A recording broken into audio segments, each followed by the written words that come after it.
Renovations at Guilford High School are undergoing changes to comply with growing concerns. The high school building committee voted Tuesday to approve a new design that addresses the primary concerns about performing arts and athletic facilities. The new blueprints expand on 3 existing music rooms and add 2 gyms for indoor athletics. The design also allows for an elevated running track, which may be included in the final design depending on the cost.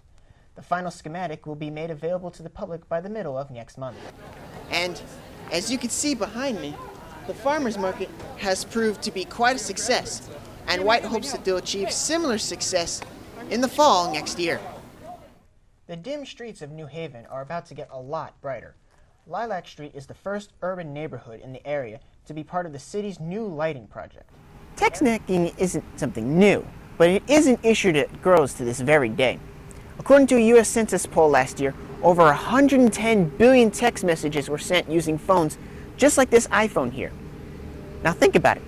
Think of all the people and all the time spent as people are text messaging, straining their necks just like this in the process.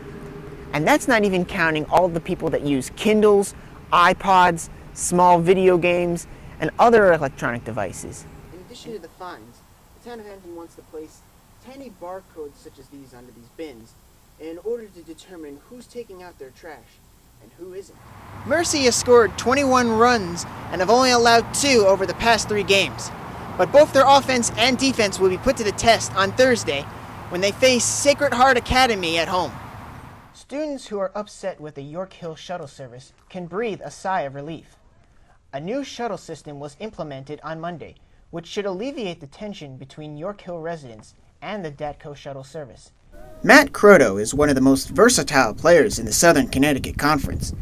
While first base is his primary position, he also has experience as an outfielder and as a pitcher.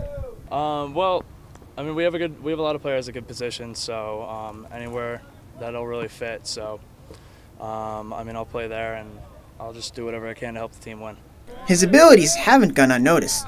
According to Perfect Game USA, baseball's largest scouting service, Croto is considered a top prospect in the Northeast at all 3 positions and is rated as a potential low-round MLB draft pick. On Tuesday against East Haven, Croto went 2 for 4 and drove in 2 runs en route to a 10-5 win for his team. But Croto says he still needs to improve on his swing. Well, I started off the season slow, and I wasn't hitting the way that I really wanted to, but I tried to put as much time in the cage as I possibly could, and it's been coming around a little bit better lately, but I still have a lot to go. Croto says he'll be playing baseball at Southern Virginia University next year. Mike Desjardins, QNN Sports. Last year, the Hampden men's tennis team finished 2nd in the division and had 4 players reach the state's Class LL singles tournament. But this year, the team will have to step it up more than ever if they want to reach states this year. Last year we were 14-3, and we got so good that they gave us a tougher division this year, so it's going to be a little tougher. But Coach Niles LeBlanc, who's coached at Hampden for 16 years, and his players aren't backing down from a challenge and feel that they're more than capable of reaching the tournament once again. The expectations for the Hampden boys team this year are to make states and to have at least a 10-8 record, 10-9 record. We have to win 50% of our matches to make states. We're not really expecting to win every match because we have a lot of tough teams, but we're expecting to try and win enough to get to the state tournament, so that's kind of our goal. The expectations are the same, it's just a tougher schedule. Hampden will be tasked to face a daunting 4-game road stretch against teams from last year's SEC tournament. Then they follow that up with a matchup against the SEC champions, Fairfield Prep. But the Green Dragons are experienced, only losing 2 seniors from last year's team, and LeBlanc says that they are more than ready. Their first matchup will be on March 30th against Platt Tech. From Hampden, I'm Mike Desjardins for QNN Sports. Well, the Quinnipiac University baseball team was scheduled to play a non-conference game against Yale yesterday afternoon. However, the game was canceled due to rain leading up to the game time. The game will not be rescheduled. The Bobcats' next game is on the road against Central Connecticut State tomorrow at 3 p.m.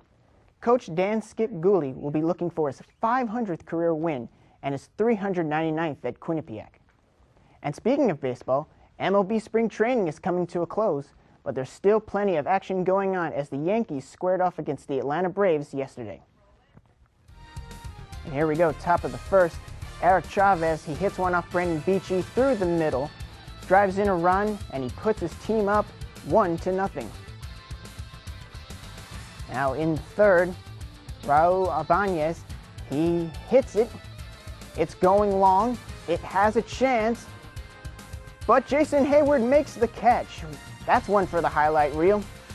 Later on in the same inning, Chavez, here's the pitch. He hits it again, goes through the third baseman and shortstop. He's able to bring Robinson Cano home, and the Yankees are up 3-0. In the eighth, Yankees up 4-2. Chavez would again, he hits it over the second baseman. Chavez would have 3 RBIs in this game. However, the Braves would come back in the ninth, and the game would finish tied at 5 apiece. Meanwhile, in basketball, the New York Knicks faced off against Dwight Howard and the Orlando Magic last night. And there you see Carmelo Anthony. He was suffering from a groin injury, but he was able to play in this game. There you see he shoots a 3 in the third quarter. He shoots another 3, gets it in. And here's another jumper by Anthony. He had 25 points in this game. He could not be stopped. Later on in the third quarter, Tyson Chandler with the one-handed jam. The Orlando could not contain the Knicks in this game, and you could see the frustration on Dwight Howard's face as the New York Knicks would beat the Orlando Magic by a score of 108-86. And that's it for sports. Back to you guys.